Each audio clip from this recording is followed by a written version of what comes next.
Hello there. So I'm not going to go on again today about how much I love autumn. I've already spoken about that. I made a whole video about that. I'll link it down below if you want to check that out. But I am in mourning a little bit at the moment because in 3 days time I go away to a sunny country for 10 days.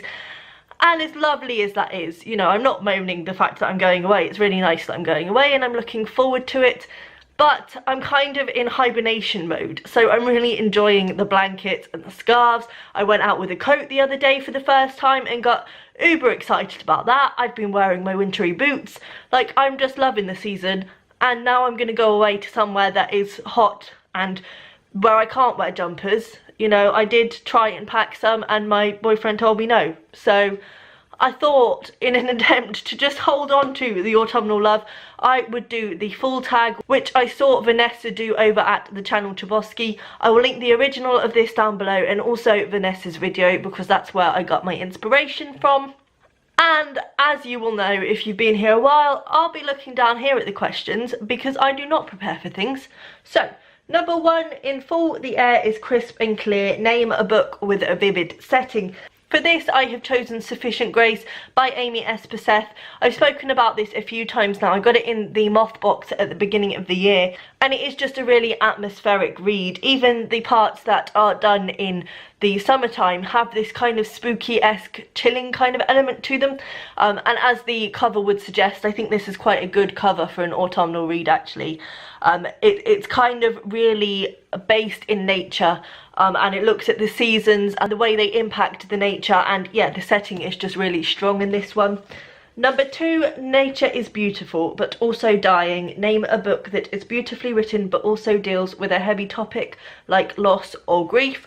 For this one, I'm going to go with A Girl is a Half-Formed Thing by Emma McBride. I read this last year and it was by far one of my top reads of the year. It is probably the most poetic book I have ever read. It's stunningly written. It is like a long prose poem, basically. But this also deals with things like cancer and grief and sexual abuse and things like that. So it deals with some really heavy subjects, and it also deals with just not quite knowing your place in the world and the confusion of being a young girl. But it does so in the most strikingly stunning way, and it was heartbreaking because it was beautiful, but it hurt a little bit as well. Number 3, fall is back to school season. Share a non-fiction book that taught you something. I actually read this last month, and that's Girls Will Be Girls by Emma O'Toole. I could have picked a variety of non-fictions. As some of you will already know, I do one non-fiction read a month anyway, so I've learned a lot from the books that I've picked for that. But maybe because this was freshest in my mind, I wanted to speak about this one. It's also possible that it really struck a chord with me because it is a book that I think has really changed my opinion on the world in general, which not a lot of non-fictions have managed to do.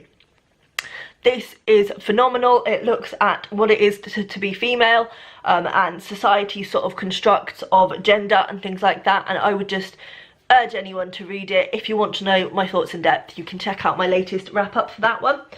Number 4, in order to keep warm, it's good to spend some time with the people we love. Name a fictional family, household or friend group that you'd like to be a part of.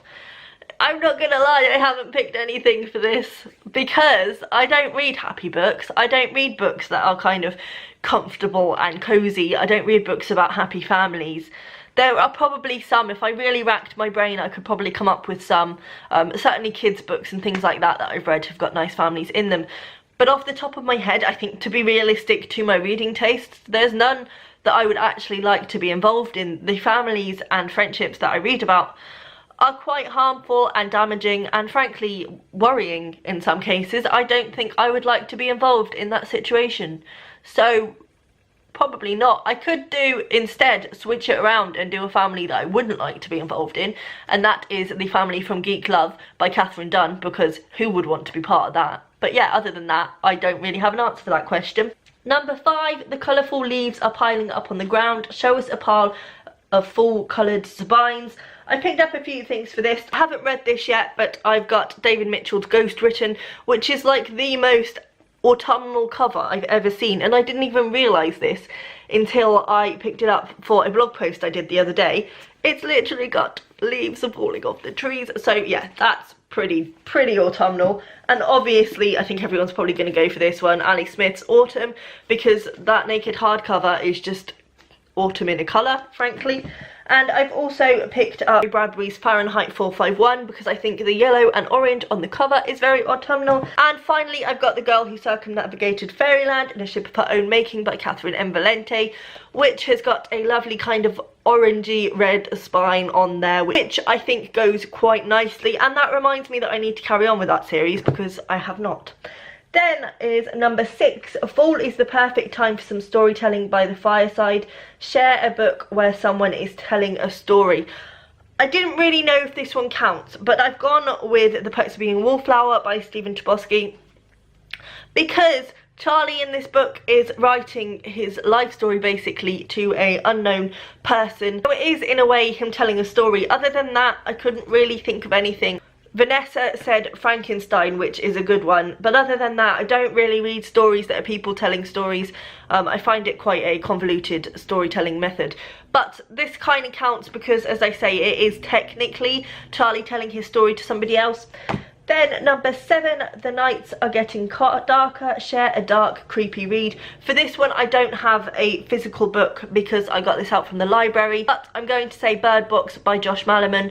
I don't often read creepy reads, to be honest. I sometimes find they're not really to my taste, mainly because sort of the creepy reads you get are kind of marketed like the Gone Girls and the things like that, which is not something that I particularly enjoy. But Bird Box appealed to me and I was glad to find it in the library last year. At about this time actually, so it was kind of when it was getting to Halloweeny time, and it is a really atmospheric read. The atmosphere and the building of suspense are really great for Halloweeny times, I would say, so I would definitely recommend that one. Then number 8, the days are getting colder, name a short, heartwarming read that could warm up somebody's cold and rainy day. Now again, as I said with the family thing, I don't really read like cozy, comfortable reads. I like a book that puts me on edge, let's be honest. But I have got here Roald Dahl's The BFG, or frankly any Roald Dahl really. I think kids' books are really great. If you just want something that's really quick, you can sit down in one evening, get through the whole thing, and it feels like this big cuddle. And it also reminds you of your childhood, which is always comforting, so I'm going to go with that one. Number 9, fall returns every year. Name an old favourite that you'd like to return to soon. For this, I'm going to say, surely to nobody's surprise, If Nobody Speaks of Remarkable Things by John McGregor. Last month I read Even the Dogs by him and I absolutely loved it, but it's given me this desire to reread If Nobody Speaks of Remarkable Things, because though I go on about it all the time and say it's my favourite book, I've only read it once. And I think you should probably re-experience books a few times before they can be firm favourites. And also I felt reading this that there was probably a lot that you would pick up on going back and reading it. So I really want to re-experience it, but I'm a little bit scared because what if I don't like it anymore and then I don't even know who I am without this book. So, you know, one day I'm hoping to get to this quite soon, but I'm also quite sceptical because I don't want it to be ruined. I made the same mistake last year with The Particular Sadness of Lemon Cake by Amy Bender, which was like an all-time favourite for me, and it sort of started me on a magical realism-y quest. And I reread it and I didn't enjoy it half as much as I did the first time. I think probably because my expectations were high and the first time they weren't, and also because that book started me to like that genre, and I'd since gone on and read other books in that genre, whereas when I first experienced it, it was a completely new thing for me. So hopefully, as I say, If Nobody Speaks of Remarkable Things is sacred, so it should stand the test of time. Number 10, fall is the perfect time for cosy reading nights. Share your favourite cosy reading accessories. I think these are probably going to be much the same as everyone else's answers, to be honest. I love a blanket. I love this tartan one that we got last year. I actually got this for Christmas last year. Time flies. But yes, so I got that. I love wrapping up in a blanket. Oh, there's just nothing nicer than cuddling up in a blanket with a cup of tea and a book, knowing that you don't have to move for hours. So nice. So I'm not going to tag anyone because I wasn't tagged. I kind of just jumped on the bandwagon for the full tag. So if you want to do this, please feel free to do it and link me down below so I can check out your answers, and I will see you next time. Bye.